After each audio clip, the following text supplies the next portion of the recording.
Assalamualaikum dan selamat sejahtera. Abang Basir untuk sesi yang ke-10. Sebagaimana kita dapat lihat tadi untuk assessment beliau, beliau sudah boleh angkat kaki dengan cukup tinggi ya. Yeah.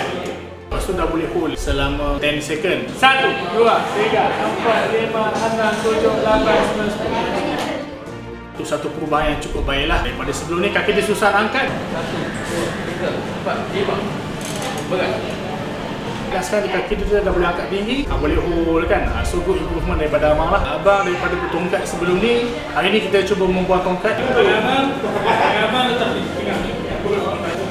First time memang macam tu, tak perlu relax. Alhamdulillah, abang berjaya tanpa tongkat lah hari ni berjalan. Cuma kita improvekan sedikit lagi dia punya keyakinan berjalan dan juga balancing dan juga dia punya menapak kaki tu nak bagi improvekan sedikit lagi. Berbaki lagi 20 sesi untuk abang Basir, so keep it up, don't give up. So kita tunggu untuk next session. Mulakan perjalanan pemulihan anda hari ini bersama kami. Komen nak di bawah atau PM kami di profil untuk merasai nikmatnya berjalan semula bersama Kuhen.